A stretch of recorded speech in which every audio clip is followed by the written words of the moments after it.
Welcome back to the channel. I'm Lauren Fix and this is Car Coach Reports. You know, when you're looking at a Jeep, especially a Wrangler, there really isn't any competition. And if you're a Jeep enthusiast, that's true, and I know you're going, yes, thumbs up.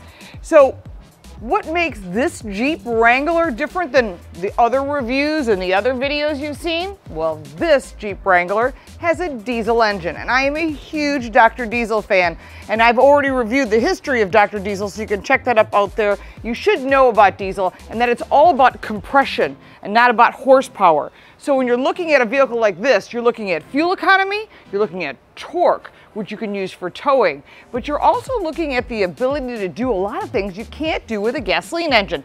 Longer distance, better fuel economy, and believe it or not, longer distances between fuel ups, and that I really like. And if you're owning a Jeep and you want to do some off-roading, this will allow you more time to play out in the rocks. Now, what makes this vehicle different? We're going to show you some of the things that makes the diesel different than the regular Wrangler. You can check out our Wrangler reviews of the past, but I want to take the time to show you this really beautiful Jeep and what makes it very cool and why it's different from other Wranglers. Let's take a look under the hood to get started.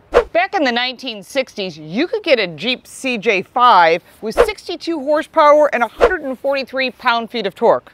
Now we're here in 2020 and you can get a 3-liter EcoDiesel that has 260 horsepower and 442 pound-feet of torque.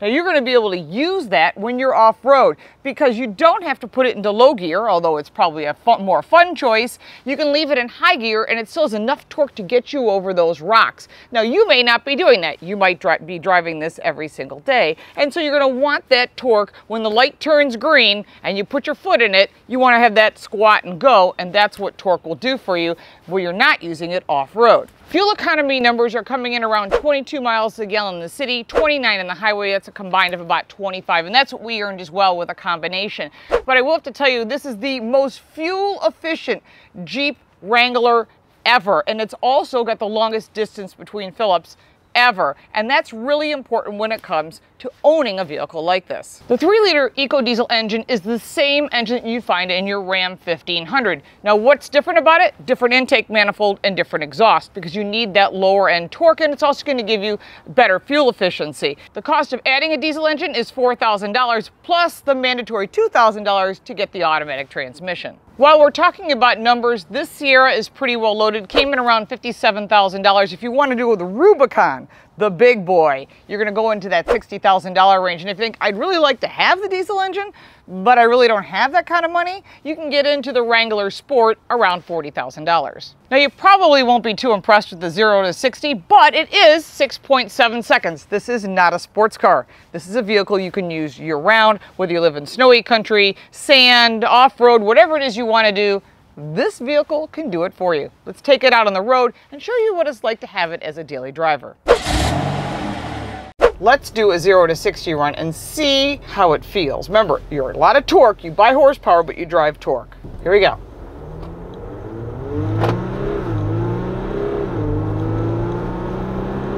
That's pretty good. The torque is what makes this vehicle a lot of fun to drive daily. What isn't so fun is the turning radius. It is a bit tight. Let's check out the turning radius. We'll try a full circle. Not too bad. Getting in and out of parking spots. Remember, it is a short wheelbase and it has a high center of gravity, so it may make it a little more cumbersome to drive. Backup camera, cross traffic alert, really good. The turn signal is a bit loud. Am I being picky? Maybe, but if you got to live with it every day, that's something you have to consider. One of the things that people talk about when you own a diesel engine is they're loud. Now, I do own a Porsche Cayenne diesel. It's an older one from 2016, and it is not loud. However, this vehicle is pretty loud inside. Now, why is it? You got a soft top, you got removable doors, so you're not going to have the insulation of that of a Porsche or a Ram EcoDiesel or anything along those lines. And these are factors that you need to keep in mind. You know, when you think about a Jeep, you think about off-road. You can use it daily. A lot of college kids love this vehicle. People that love the outdoors love this vehicle. There are a few limitations as far as having it as a daily driver. The visibility is kind of cumbersome because you got the spare tire, which I do appreciate. kind of blocking, but the headrest in the second row fold down, which is nice, so if there's no one back there, you can use it.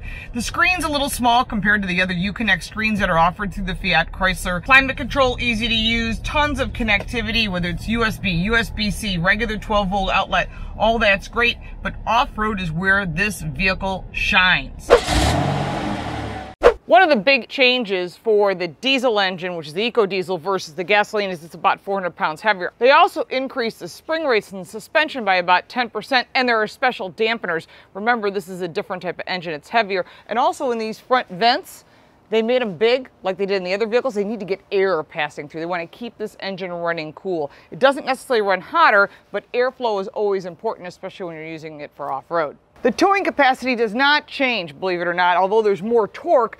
The suspension and the underpinnings are still the same, so it can't suddenly tow 500 pounds more. So keep that in mind. There are tons of aftermarket parts you can buy at places like Quadratech, and there's tons of Jeep off-road places. You can buy extra components that might change that dynamic, but that's something to keep in mind. One of the things that denotes a diesel Wrangler, what it's really hard to kind of tell otherwise, is the EcoDiesel logo. There really isn't anything else in this vehicle that says, hey, it's a diesel. Now the exhaust is still in the same location, it's just a little bit larger and a little bit more squared off, but that's not going to be something you can tell like that. Underneath the Jeep EcoDiesel, there is a skid plate that goes underneath the DEF container. That is the container that holds blue or urea that goes into the exhaust to reduce the carbon emissions. So that is really smart, because if you're off-roading this in the rocks or the dirt or whatever you're doing with it, you don't want to damage that tank or you're going to be stuck on the trail. Now for the rear end, they're using a Dana 44 with a 373 rear axle ratio for better fuel economy. I know you can get 410s in other vehicles, but the full lineup, whether you're buying the Sierra, which this is, or the Rubicon, you're only going to get a 373. If you want something else, you're going to kill your fuel economy. But again, you can buy anything you want aftermarket, because there's literally everything available, from brake lines to gas tanks to motor components. So keep that in mind as well. Another thing to note is you can only get the EcoDiesel in 4 doors and an automatic transmission. Although manual would be a lot of fun, they felt it was best that the take rate was going to be much higher with 4 doors, making it more user-friendly, and of course an automatic. Although we've had some fun off-road, driving this thing every day is a little bit different than that of other trucks, and that's where you're going to have to give up some of your compromises, because off-road, it's the king of the hill. Let's take a look.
The rain has returned with a vengeance, which means I need to build an ARC, which means I need 2 of everything. That means a gas and a diesel Wrangler. Actually, you should compare them side by side before you make a decision, because there are some variances besides the weight and the price, and it depends what you're doing with this thing. It is a difficult vehicle to get in and out of on a daily basis. If you're a female and you're wearing a dress or heels, not so easy. If you're a dude and you're taller, I don't think it makes much of a difference. These are things that you need to consider when you purchase a vehicle like this. Of course, check out some of the other competitors for off-road that are much more expensive, like Range Rover and some of the Ford Broncos that'll be coming out. We'll be getting you that live review very soon. Check out some of the things we've been doing lately. Really cool stuff. And we thank you for your support on our Patreon page. Make sure to follow us at Lauren Fix and at Car Smarts. And we look forward to seeing you next time. Thank you for your comments. Take care.